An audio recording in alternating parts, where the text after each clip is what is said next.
I'm young and talented. I'm young and talented. I'm young and talented. I'm young and talented. I'm young and talented.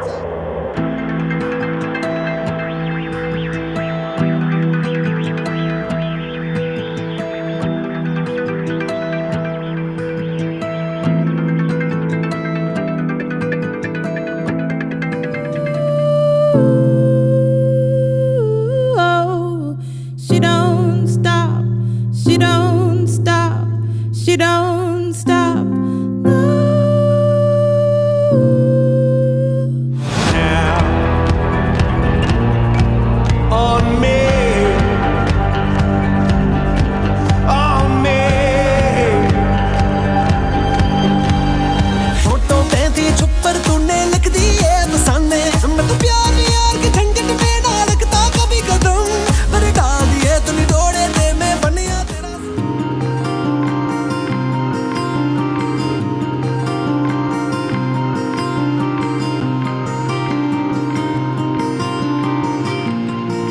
Trying to make a living as a full-time musician is a difficult grind. You're kind of always thinking, when is the next really cool thing going to come around? And you can get a bit worried about that.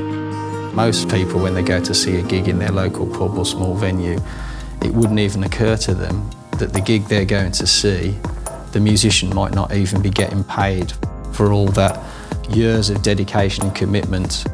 You need a real strong determination to be successful in this business now. There's so much out there, there's so much choice.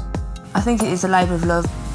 It is the same for any venue owner or any promoter, that's serious about what they do. If we think about all the great music that has ever been written from now back to the beginning of time, what is the percentage of that has been commercially successful?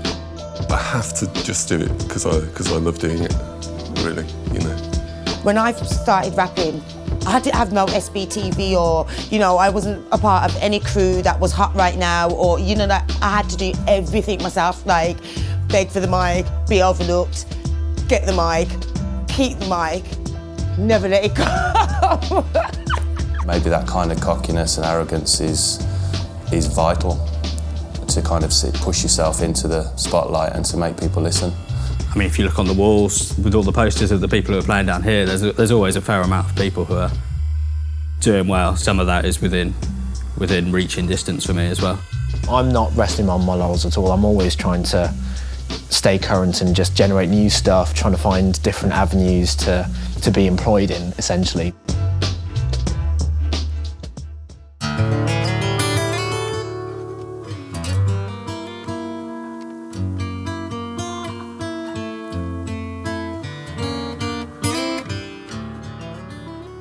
You've got to be able to diversify and you've got to be able to work, so you've got to find those opportunities yourself and enable, you create your own luck to an extent. If you're an artist and you're being presented with all these opportunities for open mics, for social networking events and stuff, ask questions, because there's always somebody that wants to answer your questions, there's always somebody that wants to help, there's always somebody on the other end of a phone, there's always somebody at the other end of the email. So I think to ask questions and allow yourself to be vulnerable to things is important. I'm glad of the advice that I didn't take. There's loads of advice I didn't take. Stop rapping. It's important that you keep that love for it. If you don't, it's very evident. Take every opportunity because you never know where it goes or where it can go.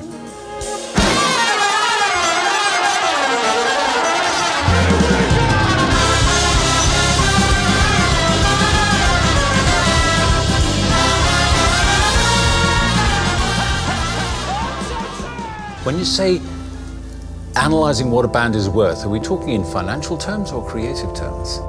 Because we live in a digital age, it's kind of engendered this notion that art is free, and it shouldn't be like that because folks who create great art have to earn a living as well. Success when I started was being able to buy records and to kind of buy nice clothes that I wanted to buy. not expensive or anything, but obviously as you get older, different things come into play. I mean, I've got 3 kids. Feeding and clothing them and making sure that they're kind of comfortable is a driving force in what I do. I don't think that success ever ends. I think that you just always have to strive for growth. I used to be happy to say I've grabbed the mic at Handsworth Groove Syndicate jam, you know. Then you say, okay, I want to hit a festival. Then you say, okay, I want to release an album. I'm happy and blessed to be able to say that, you know, at the end of the day, I do something that I really, really enjoy. I'm in it for the right reasons. I'm passionate about, you know, what I do. I've met some really cool people because of it. I've had the best experiences ever because of doing this. There's got to be a success in this somewhere. Being able to make a living out of what my talents are. I'd say my definition of success is still being open, still being here. I believe that success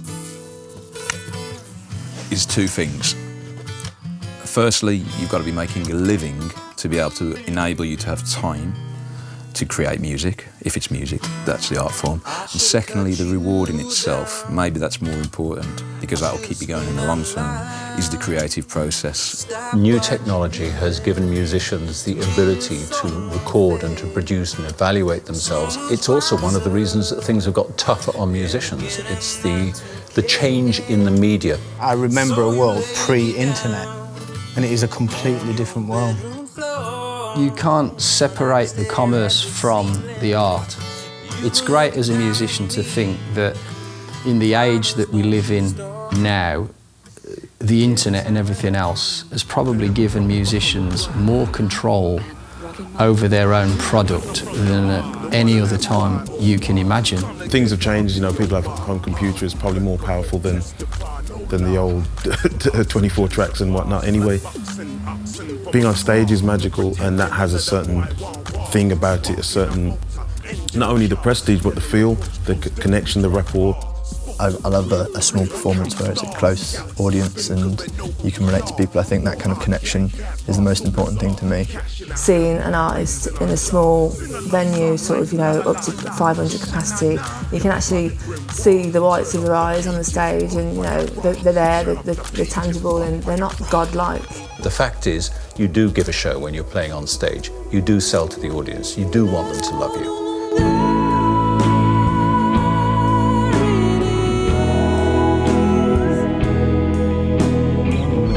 On the news at 10 bomb, but if you put some peace in the pipe, people make use of the bomb. Exhale, puff cheeks like a gale. I founded the Birmingham Music Archive in 2008, 2009, I think. It's an online archive, which is really just to sort of celebrate Birmingham's rich music heritage. And it's quickly developed into a community-based archive, so by that we mean the community builds it, so it moves away from sort of the dominant narratives of what we might think is Birmingham music. In 3 consecutive years, Handsworth produced 3 huge international acts, all of whom are still touring now. Ruby Turner, in my view, the best soul singer the UK has ever produced. Apache Indian, and then Steel Pulse. The sound, or the sounds that get associated with Birmingham stretch back to kind of metal, obviously, Sabbath, reggae, Steel Pulse and UB40. Then you've got the whole new romantic thing with Duran Duran, who are a big band. There's a very, very committed, politicised area of punk. You get bands like GBH or Police Bastard, who've been doing this stuff since 1980, and they're not coming back. That's where they are. They'll be there that way till they die. When we made our first few records, we never thought beyond a week ahead or whatever. So to still be doing it 35 years is quite incredible. Thatcher, I still hate her, even though she's dead, I still hate her. And being in a punk band at that time was probably the nearest thing to being in an army of resistance. There's just a very nice demeanour about people from Birmingham, I think. It's very hard to capture. That shines through the music, and that's what I would say is unique about the city, but also unique about its music. Its strength is its diversity. We still produce a lot of good bands, a lot of good indie bands. Obviously there was the kind of recent wave of bands like Peace, Swim Deep and Jaws, True Macca that came from Birmingham and got, you know, loosely branded as a scene. But I think the thing about Birmingham is the multiculturalism. By the power of rock.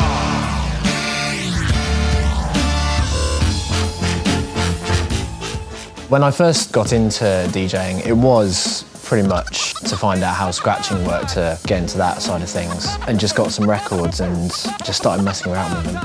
My dad has been really supportive of everything I've done, and he got me my first DMC video of the UK final from 2001, and I watched that and was just completely blown away. And it's not like I want to be a singer, I want to be a drummer. This is someone doing something completely different, being wicked. One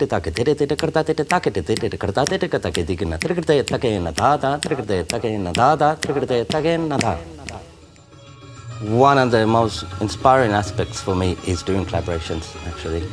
I was working with Tony as well, DJ Switch.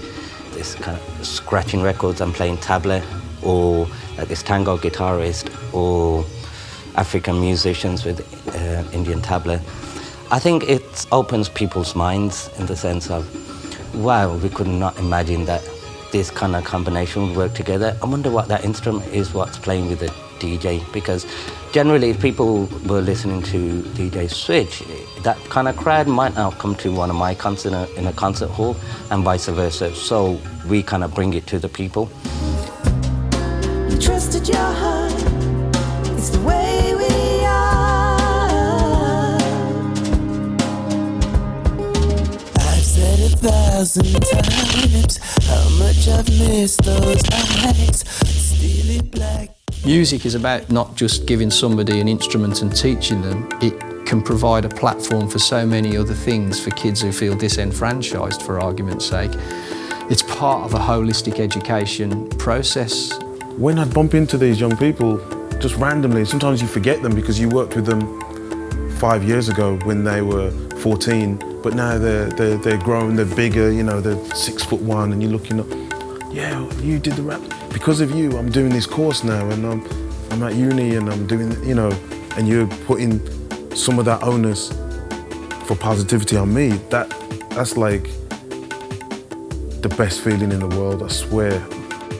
There's been projects cut in this region, in the Midlands, where they were taking kids off the streets and teaching them instruments or other art forms, and it was a way to get them back into mainstream education, which in the long run saves money for the government, because it means those kids don't go through the criminal justice system, or they don't end up on the streets. So you can't quantify in terms of purely monetary terms what the value of that music is. I did some work with Creative Health, and we allowed families, immigrant families, newcomers to Birmingham, to produce noise by having a setup of instruments, some synths. We had the throat mic, and we'd just let them run with it. And it was absolutely incredible, the power that was coming out. It was almost like a mask. It allowed them to bring other things out because they could hide behind the noise. When you sit with people in a room who've come over from another country, who are worried and devastated that their qualifications are not acknowledged over here, and they're doctors or nurses, and you're sitting down in front of them and they're doing a noise performance with their children, it's quite humbling. When I did the North Birmingham acoustic compilation, it started off with just me recording some friends in and around the north of Birmingham, and I just loved having their recordings of people that I like, know and socialise with, and having something that they've made was really, really beautiful. I started out playing in brass bands through Birmingham Music Services, and in my teenage years swapped a guitar and ended up going all over the place and all over the world playing in my own band. But that would not have been possible without that kind of underpin of music education, and the trouble is that music education is now under attack. There is a serious amount of economic benefit from cherishing a local music scene. We can't just live on music tourism. So if we're going to cherish our creativity, we need to cherish not just the stuff that happened 40 years ago or 20 years ago, wonderful though it is, we also need to cherish what's happening now. And we just happen to be in a golden age of creativity. Luxury will envelop all of my pain. I will engulf every blemish and I won't up the trench. I'm young and talented. Hey. I don't know, killer love can paralyze. Katana chop it, my samurai rap man can shut. I just have faith in people's creativity to produce great stuff. Got them that kind of woman who look if you're waiting. I love it when I call you when you're responding. The two of us together make we keep dancing. I love you when you know it and you're not joking. So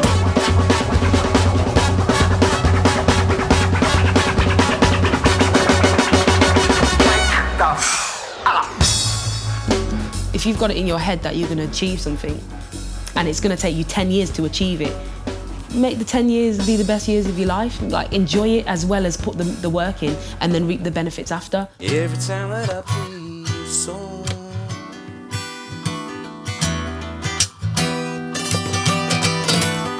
I should have cut you down. I should have screamed out loud. Stop what you're doing. To me, it's so unfair. You're so much wiser. And beginning not to care. So lay me down on your bedroom floor, and I can stare at the ceiling. You can look down on me. Just promise, don't you stop. Every time that I